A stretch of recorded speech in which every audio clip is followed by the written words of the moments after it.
Владимир Зеленский батыш өлкөлөрүнө кайрылып, орус жарандарына виза бербөөнү суранды. Крымдагы аэродромдогу жарылуудан бир киши каза тапты. Орусиянын түшүндүрмөсү чындыкка кошпой жатабы? Казакстан нефтисин Азербайжан жана Туркия аркылуу сатат. Талибандын бийлиги орногонуна 1 жыл болду. Аялдардын укуктары дагы деле басмырланып жатат. Саламатсызбы? Түрдүү себептерден улам билбей калышыңыз да мүмкүн. Ошон үчүн өтүп бараткан аптада дүйнөдө эмне болгонун топтоп айтып берейин. Атым Нурайдай, аягына чейин көрүңүз.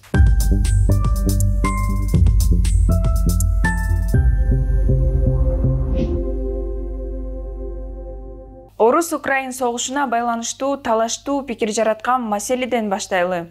24 февралдан бери орус элине орусча кайрылып, согушту токтотуу үчүн Путинге таасир этүүнү өтүнүп келаткан Владимир Зеленскийдин кезектеги билдирүүсү талаштуу болду. Ал батыш өлкөлөрүнө кайрылып, орус жарандарына виза бербөөнү, визасы барларды артка кайтарууну суранды. Алар ошондо түшүнөт, философиясы өзгөргүчө өз дүйнөсүндө жашап көрүшсүнчү дейт Зеленский. Анын пикиринде орус бийлигин тандаган эли согушка жалпы жоопкерчилик алыш керек. Бул чакырык эл арасында да, Европа бийлигинде да карама-каршы пикир жаратты. Эстония өзү орусиялыктарга берген Шенген визасын жокко чыгарууну чечти. Латвия андан мурдараак 4 августта эле орус жарандарына Шенген визасын берүүнү токтотуп койгон эле. 11 августта Латын парламенти Орусияны терроризмди колдогон мамлекет катары тааныган билдирүүгө добуш берип жиберди. Андан тышкары орустарга туристтик да, башка да визаны бербөөгө үндөдү. Мындай чечимди Чехия менен Финляндия да колдоодо. Бирок каршылар да бар. Алардын бири Евробиримдиктин эң кубаттуу өлкөсү Германиянын канцлери Олаф Шольцтун пикири башка. Украинадагы согуш Путиндин согушу, ал үчүн бардык орустар жабыр тартпашы керек деди немис өлкө башчысы. Кантсе да мындай жаңылыктар согушту колдобогон, Европага каттоосу, иши, окуусу бар же келечекте барууну көздөгөн орус жарандарын катуу түшөлтүүдө. Ал эми согуш таласында да таң каларлык жагдай болуп атат. 2014 жылдан бери Орусиянын таасиринде турган Крымда аскердик аэродромдун жанында 9 августта бир нече жардыруу болду. Андан 1 адам өлүп, 10дон ашуун жарадар болгону расмий кабарланды. Жергиликтүү тургундар Deutsche Welleге жардыруулар түнкү саат 3-4 чамасында болгонун айтып беришкен. Ошондой эле алар жардыруу катуу болгондуктан үйлөрдүн терезелери сынып кеткен дешкен. Орусиянын коргоо министрлиги аскер техникалары жабыркаган жок деп сыр бербей турат. Бирок Спутниктен тартылган жарылуу болгонго чейинки жана кийинки сүрөттөр министрликтин маалыматын жокко чыгара алат. Бирок муну ким жасаганы ачык айтылбай жатат. Орус коргоо министрлиги кампадагы ок-дарылар от алып кеткен деп расмий билдирүү таратты. Медуза порталы интернетке тараган видеолорду анализдеп чыгып, жардыруулар ар башка аймакта болгонун аныктаган. Бир эле учурда удасы менен ар башка жерде октары детонациясы болуп кетиши күмөн. Ошон үчүн Орус министрлигинин кокустук дегени чындыкка кошпойт деп журналисттер жазып жатышат. Ошол эле учурда Украина тарапта бул ишке тиешеси жоктугун билдирүүдө. Кызыгы, окуя болгон Саки аэродрому фронт линиясынан 200 чакырым алыста. Украиндердин колундагы ракеталар мынчалык алыста ата албайт.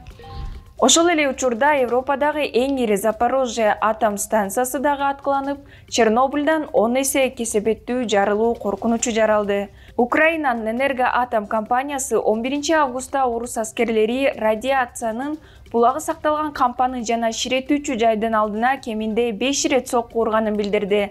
Ал эми Запорожье областынын оккупацияланган аймагынын башчысы Евгений Балицкий күнөөнү Украинанын куралдуу күчтөрүнө оодарды.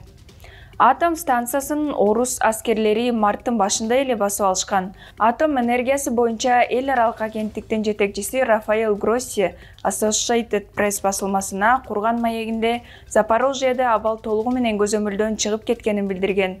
Ядролук кырсыктан алдын алуу үчүн урушкан эки тарапты тез арада кызматташууга чакырган.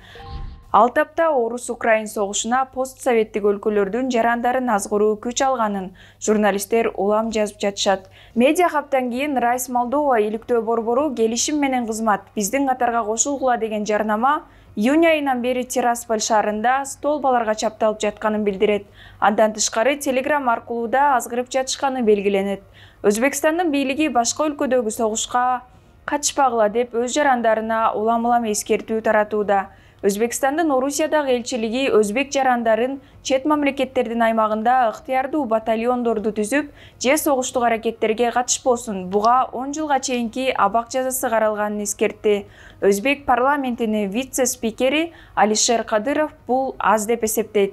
Андай адамдар жарандыктан ажыратылып, Өзбекстанга өмүр бою киргизилбеши керек дейт өзбек депутаты. Мурдараак Пермдеги Борбор-Азиялык өзбектердин коомунун лидери Жахангир Жалулов Пермде жашаган өзбектер Амир Тимур деген батальон түзүп алып, Украинага каршы согушууну көздөөдө деп билдирип чыккан. Анда мурдараак биздин Медиа Хабтын иликтөөчү журналисттери кыргыз жана өзбек жарандарын согушка азгыргандар тууралуу иликтөө жарыялаган. Ушундан соң өзбек бийлиги байма-бай эскертүүлөрдү таратууда. Ал эми кыргыз бийлиги азырынча жарандарына согушка катышпоо тууралуу расмий эскертүү бере элек. Кыргызстанда да чет мамлекеттин аймагында куралдуу кагылыштарга жана согуш аракеттерине катышкан кыргыз жаранын мүлкүн конфискациялоо менен 10 жылга чейин эркинен ажыратылат. Аталган берене менен буга чейин Сирия менен Ирактагы согушка катышкан кыргызстандыктар соттолгон. Украинадагы согушта окко учуп каза тапкан теги кыргызстандык 8 кишинин сөөгү Кыргызстанга жеткирилди. Акча үчүн азгырылып, өз өмүрүңүздү тобокелге салбаңыздар деп айтмакчыбыз. Коңшу Казакстан мунайын орустардан көз карандысыз сатууга шымалана киришти. 12 августта Рейтер агенттиги өз булактарына таянып, Казакстан сентябрдан тартып чийки мунайын Азербайжандын чоң түтүгү аркылуу сатууну көздөп жатканын кабарлады. Эгер сүйлөшүү ишке ашса, Казакстан жылына 1,5 миллион тонна кара май экспорттоого ниеттенет. Казакстан 20 жылдан бери мунайын орустардын Кара деңиздеги Новороссийск портуна жеткирип, андан ары дүйнөлүк базарга чыгарып келген.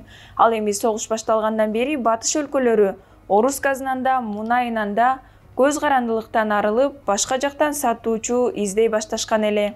Буга чейин Түркия Казакстандын мунайы менен Түркмөнстандын газын Европага экспорттоого жардамдашууга даяр экенин билдирген.